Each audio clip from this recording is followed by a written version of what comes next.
Welcome to the Institute for Holiness, Kehilat Mussar, our weekly teaching and seeding on the Torah parasha, on the portion. We'll begin with Bereishit, with God's help. We'll begin in 2 minutes. Please find yourself in a seated position if able, and begin to settle.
Welcome. We are set to begin. We're having issues streaming live, unfortunately. Please forgive us if we can't come to a live session right now for all of you here. But we will go ahead and post this on YouTube and on our site, and make sure that we try to have all the technology, B'ezrat Hashem, God willing, ready for the next week. Give me 1 minute as we finish this. Thank you for your patience. Allow yourself to arrive and come to a comfortable seated position. Okay.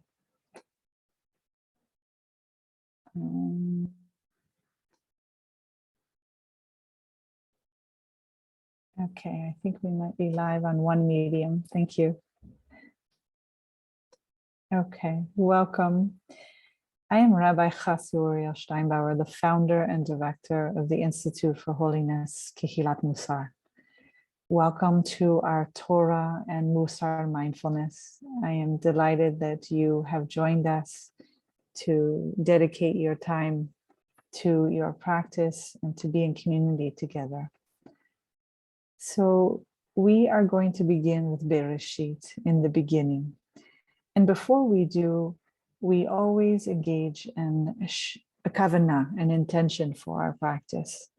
It allows us to be more focused, more present in our practice. So I'm going to gently share screen with you. And hopefully you'll be able to see what I have before you. You never know how things are going to turn out.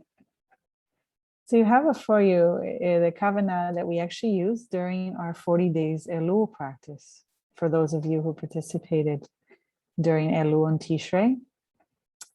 So we see this half hour together of doing Torah and Mussar Mindfulness as an act of caring for the self. And in Mussar, this is something that we do to strengthen our own soul in order to be a benefit to others in the future. So that is our kavanah for today's practice. And with that, we shall begin.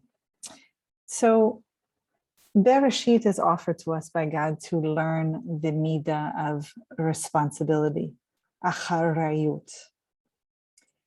And in Judaism and in Mussar, acharayut, comes through two layers of meaning in its root, in its shoresh.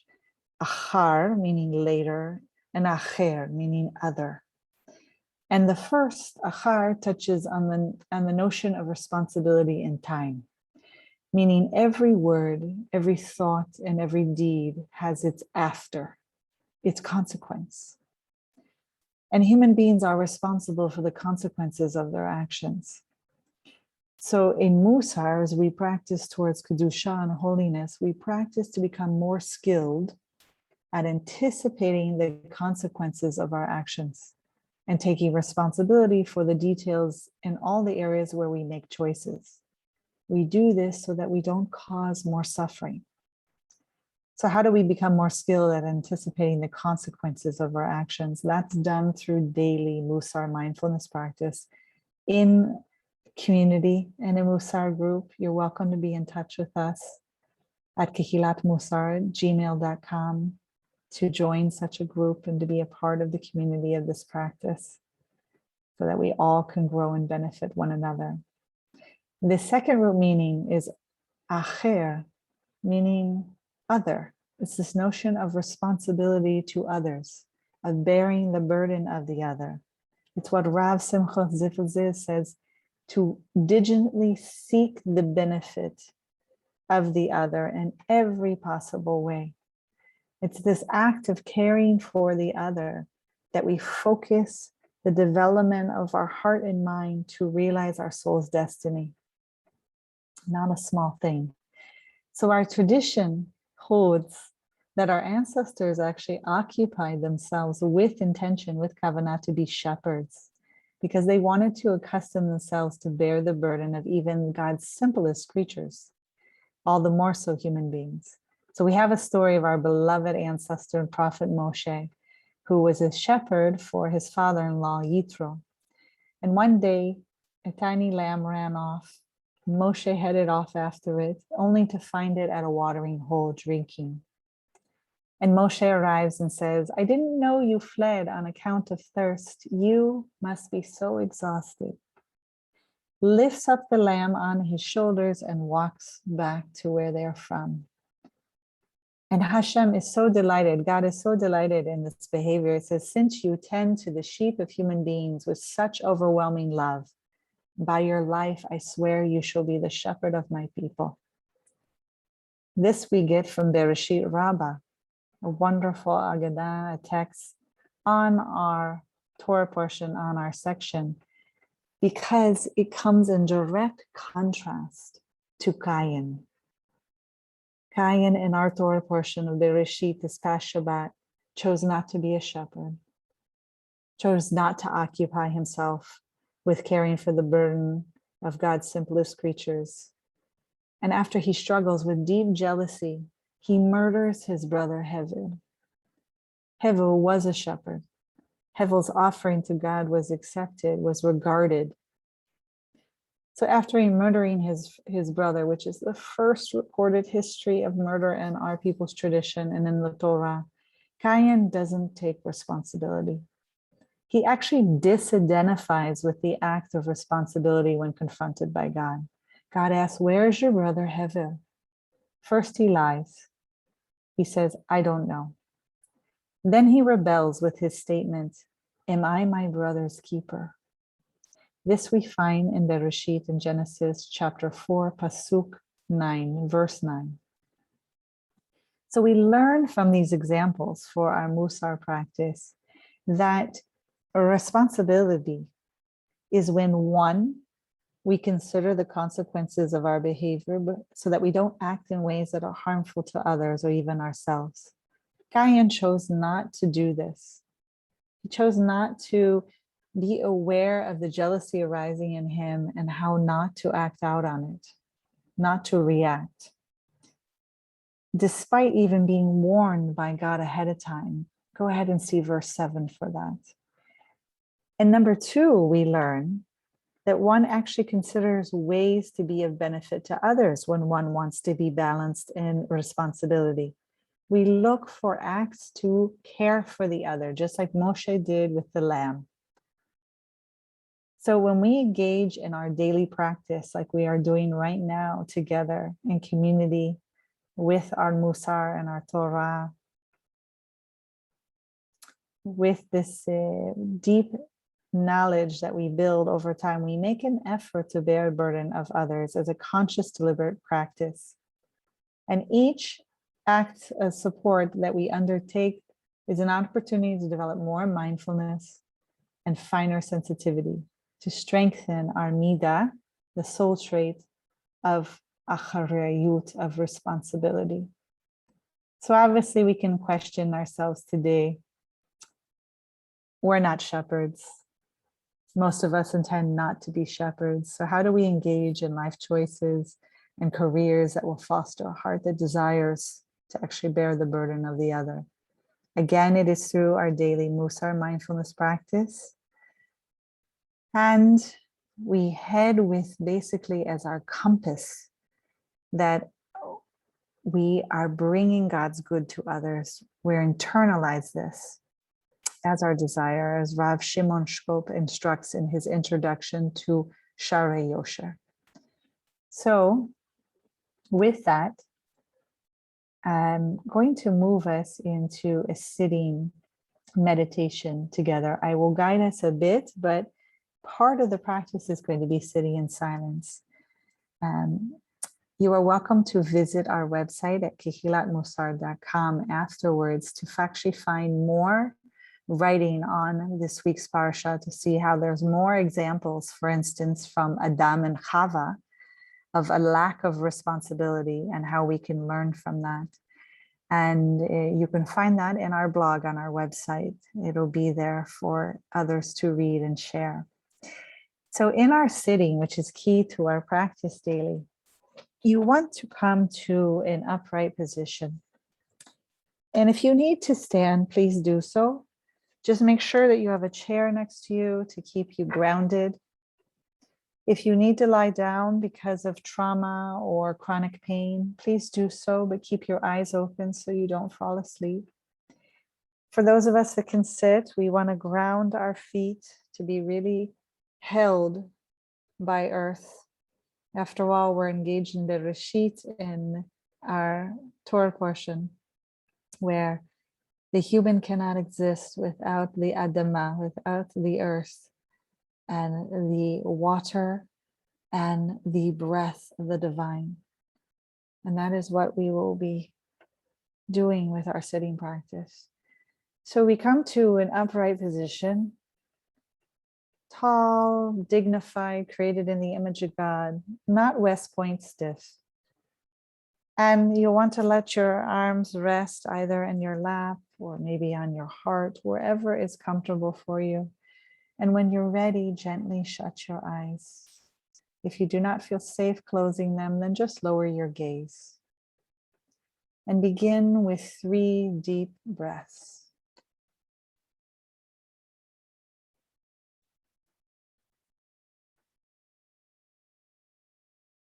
Allow this opportunity to notice your breath, if it's labored or if you're controlling it.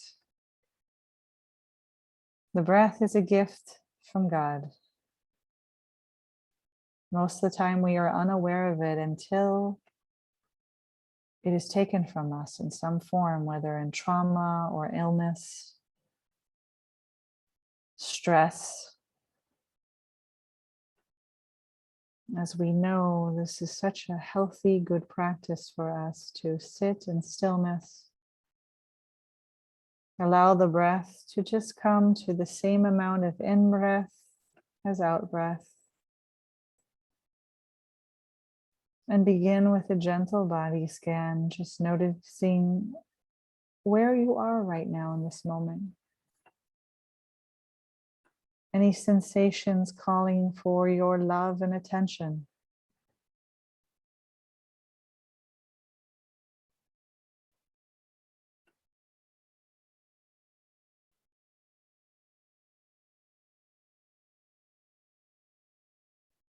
Note in this practice that your mind will wander either to the past, thinking about something that has passed or has happened,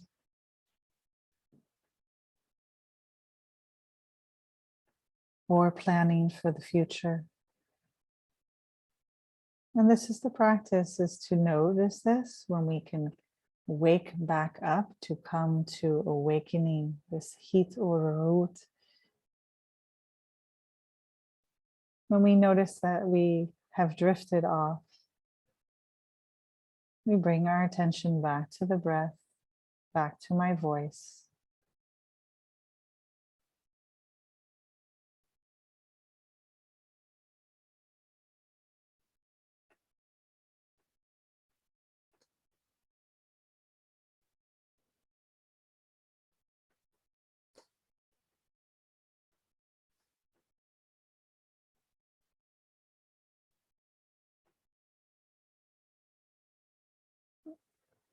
The very states in midot that drive us away from a balanced responsibility,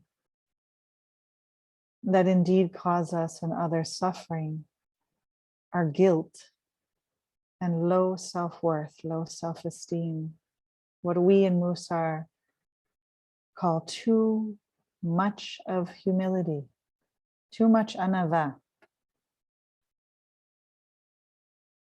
And so as we sit in our meditation, we notice if we have any feelings of low self-esteem or guilt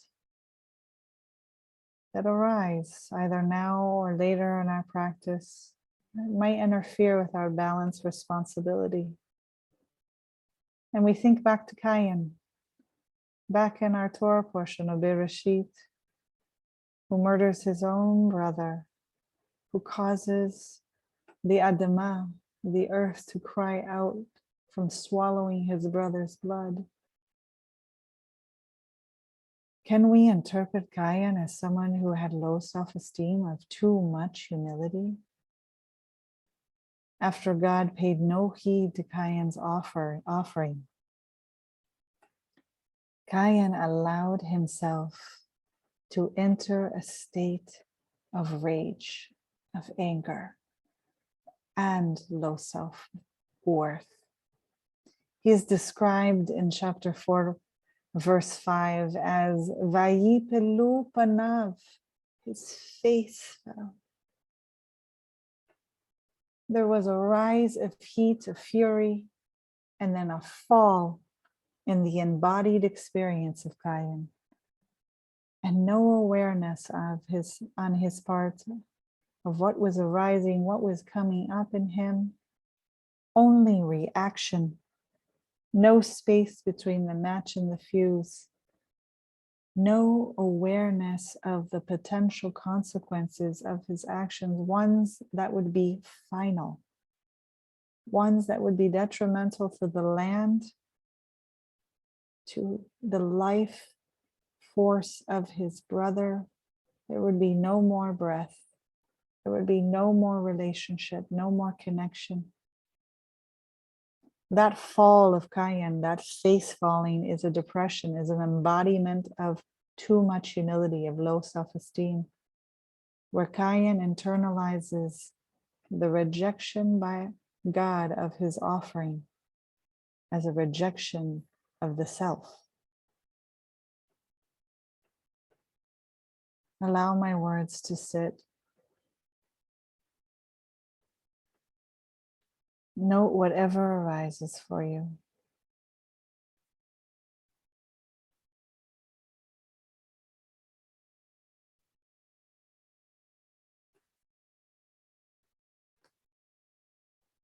And what does God do with Cain before he commits his act? He counsels Cain.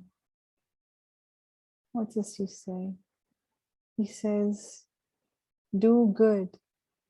He uses the hifir, haloim tetiv sa'at, to cause to do good. If you will do good, if you will move your body indeed, there will be sa'at, there will be an uplift. There is dignity in the uplift. Indeed, where there is healthy, balanced humility, there is balanced, healthy responsibility. And now in our sitting together, we move into silence to allow ourselves to receive the gift of the Torah, to learn from our ancestors of sometimes we have to learn how not to be.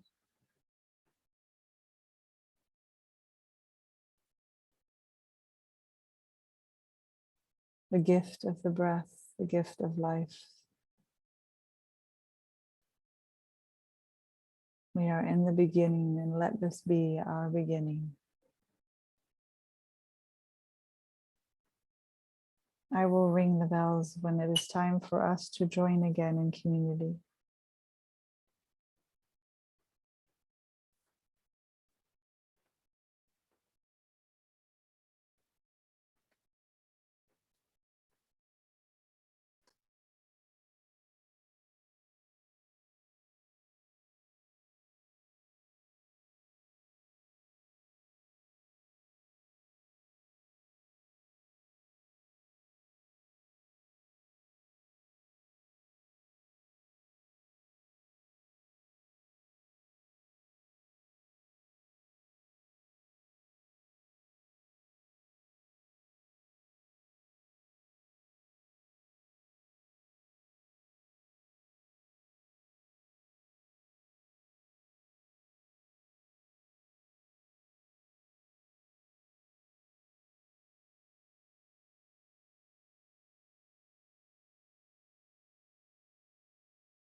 When you are ready, gently open your eyes. Meet us back in this sacred space together where we practice. Thank you. Thank you for joining us. Honor your teachers, honor your ancestors, honor your practice. Hopefully you will fulfill that you have fulfilled your kavanah, your intention for today of self-care in order to be of benefit to others. We are delighted to offer this free will offering of Torah and Mussar Mindfulness, this wisdom together in a weekly sitting on the Torah portion. Normally we would offer the sitting before the Torah portion, but as we all know, leading up to Bereishit was very, very full after all the high holidays. So it is my kavanah, my intention to offer it before, but if we cannot offer it before, we will offer it on Sundays. We haven't decided the exact day and time yet, so please do be in touch with us at Kehilat Mussar to indicate what day and time is best for you. Otherwise, we'll just continue to offer and invite and welcome all that can join us on Zoom, live on Facebook, on LinkedIn, and on YouTube. Please join our website at kehilatmussar.com in order to read the full interpretation of acharayut, of responsibility from this week's Torah portion of Bereishit. I'm delighted to be with you again. I'm Rabbi Chasya Steinbauer, the founder and director of the Institute for Holiness, Kehilat Mussar. And I thank all of you for joining us. We always welcome your sponsorships in honor of someone or in memory of someone who's passed to dedicate this practice to. And we accept dana of donations in any amount, either weekly or at the end of the whole Torah at the end, where we will meet again, this time next year, B'ezrat Hashem, God willing. So we would love to have your feedback. Feel free to be in touch with us. And as I said, thank you. Thank you for sitting. Thank you for joining. And I look forward to seeing you soon to cover Noach and what midah we can learn in our Mussar practice together. Good night here from the Galil in Israel. Todah.